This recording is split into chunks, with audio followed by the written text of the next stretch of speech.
आपने कभी सोचा है कि एक आईएएस और आईपीएस ऑफिसर एग्जाम क्रैक करने के बाद डिसाइड कैसे करते हैं कि वो अपनी पूरी सर्विस आखिर किस स्टेट में बिताएंगे? ये कोई रैंडम लॉटरी का प्रोजेक्ट नहीं है, ये कोई ऐसी कोई खबर नहीं है। देखिए, इसके पीछे छुपे कई राज भी है।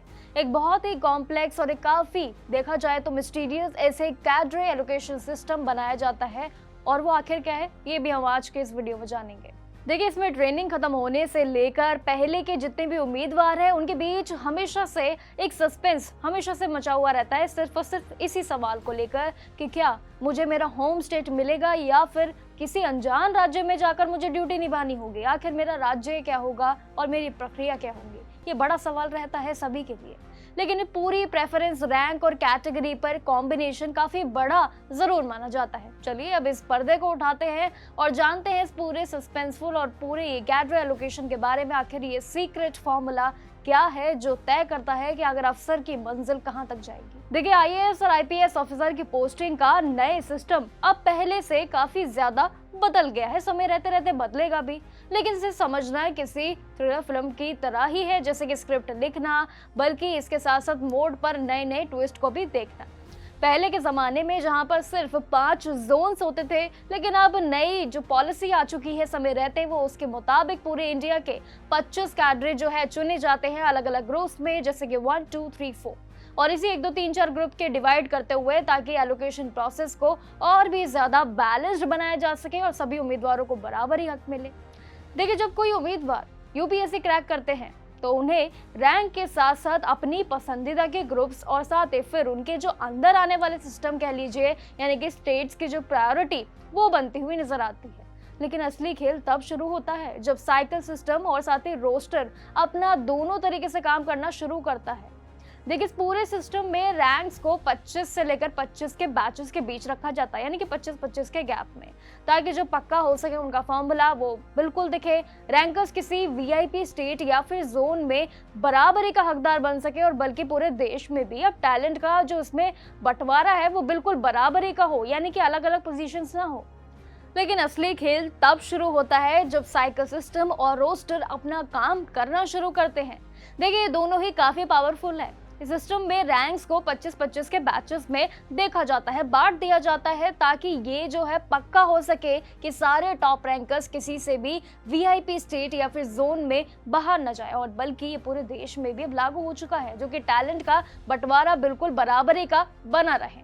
इसमें सबसे बड़ा सस्पेंस क्या होता है? देखिए, इनसाइडर और आउटसाइडर का रूल, और वो क्या है वो भी हम समझते हैं।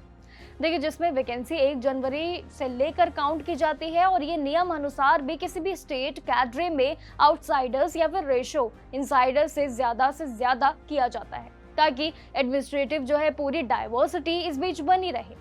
लेकिन नए पॉलिसी के हिसाब से अगर हम देखें और समझें, अगर आपने जैसे कि ग्रुप 1 चुना है तो आपको उसके अंदर के स्टेट्स जैसे कि बिहार, छत्तीसगढ़, इन सभी चीजें जैसे राज्यों को प्रायोरिटी देनी होगी।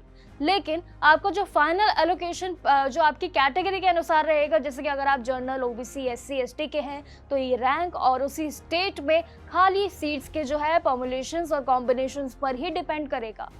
यानी कि पूरी प्रक्रिया आपके काम पर निर्भर करती है। और ये नया अल्फाबेटिकल ग्रुपिंग जो सिस्टम आया है, ये एक ऐसा फॉर्मूला लेकर आया है ताकि सभी एलोकेशन ट्रांसपेरेंसी ला सके और सभी के लिए ऑफिसर बनने का जो राह है वो भी सिंपल हो सके। देखिए, कल्चर और जियोग्राफिकल रीजन में भी अगर देखा जाए तो ये सर्विस जो है काफी मौके जरूर देती है। इसका मतलब ये भी है कि अगर आप रैंक जो है अगर एक में भी आ जाते हैं तो इसका कोई भी ग्रेजुएशन अगर जिसका नहीं है तो आपको अपना होम स्टेट ही मिलेगा। वही साथ ही हर ऑफिसर को देश के अलग अलग कल्चर, जियोग्राफिकल और ऐसे कई रीजन्स में सर्विस करने का मौका भी मिले। ऐसी ही प्रक्रिया को अब नई तरीके से पेश किया गया है।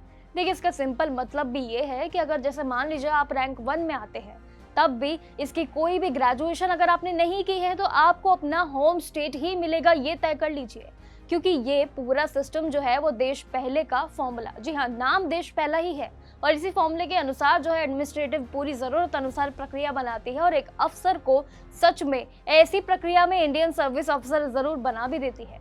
लेकिन नेशनल इंटीग्रेशन के मुताबिक अगर हम समझे तो ये पूरा फॉर्मूला थोड़ा सा अलग है। यूपीएससी का कैडरे सिस्टम एक बहुत ही यूनिक 33:66 इनसाइडर और आउटसाइडर रूल को फॉलो करता है। वो क्या है? देखिए, जिसका पूरा मतलब है कि स्टेट कैडरे में लगभग 1/3 यानी कि 1/3 सीट्स जो है वो उस स्टेट के लोकल उम्मीदवारों के लिए बनी जाती है, अलग से रिजर्व की जाती है। लेकिन जबकि इसका अलग फॉर्मूला जो कि 2/3 यानी कि 2/3 सीट्स भी दूसरे स्टेट के ऑफिसर को लेकर आई जाती है, ताकि पूरी तरीके से ये जो सरकारी नियम अनुसार प्रक्रिया है वो इसमें बायस सबके लिए टोटली रहे।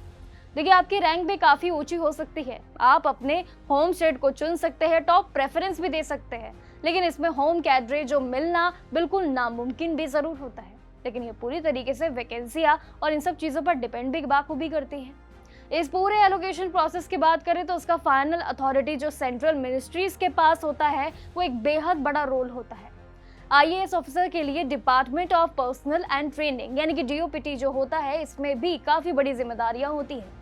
ऐसी जिम्मेदारियों को निभाना पड़ता है। जबकि आईपीएस की बात करें तो उनके लिए भी cadre allocation ministry of home affairs इसको कंट्रोल करते हैं और ये निभानी उनको पड़ती है। लेकिन एक ही बार जब ऑफिसर्स को स्टेट अलॉट किया जाता है तो उसके बाद स्टेट के अंदर की जितनी भी पोस्टिंग कह लीजिए, ये जैसे कि जो आपके डायरेक्ट अगर बात करें आपके डीएम के लिए, तो ये सभी जो है प्रक्रिया को पुलिस एसपी बनाना पूरी तरीके से स्टेट गवर्नमेंट के हाथ में ही होता है। और इसी तरीके से सेंटर्स और जितने भी स्टेट हैं इन सभी को मिलाकर एक बैलेंस्ड प्रक्रिया बनती है जो नई तरीके से पेश की गई है। शायद ये इसीलिए बनाई गई है और इसमें पूरे देश को सेवा करने का मौका भी मिलता है। लेकिन देखा जाए तो थोड़ी सी कॉम्प्लेक्स इसमें जरूर बनी हुई है। आखिर नई प्रक्रिया है, एक नया कैडरे सिस्टम है जो सभी यूपीएससी से लेकर आईएएस आईपीएस अफसरों के लिए है। और ये प्रक्रिया अगर थोड़ी सी मुश्किल तो होनी थी, आखिर इतना बड़ा पद है और उसके बाद जब पुराने फॉर्मूलाज को ही हटा दिए हैं और नए फॉर्मूलाज को जोड़ दिया है तो शायद थोड़ा सा समझने में आपको टाइम ज़रूर लग सकता है। लेकिन इस बीच ये जो बड़ा सवाल है कि आखिर सबके मन में रहता है कि वो अपने स्टेट में कैसे चुनेंगे अपने पद अनुसार जो उनको रोल निभाने पड़ेंगे, क्या वो बाहरी राज्य में निभाएंगे या फिर अंदर राज्य में। देखिए, ये पूरा फॉर्मूला सरकारी नियम अनुसार उनके हाथ में ही होता है, लेकिन कुछ चीज़ें आपके हाथ में होती है। आपको बैलेंस करने के लिए अपना आपको तैयार रखना है, क्योंकि जब भी ये सिस्टम तैयार किया गया है ताकि आपके रूल्स और सरकारी रूल्स दोनों मिलाकर आपके लिए पूरी प्रक्रिया सरल हो सके। आपका क्या कहना है इस पूरे नए सिस्टम के बारे में? आईपीएस और आईएएस का क्या वाकई में सफर इतना मुश्किल हो सकता है या फिर आसान होता है? हमें अपनी राय कमेंट सेक्शन में जरूर दीजिएगा और बाकी जानकारियों के लिए देखते रहिए जागरण जोश।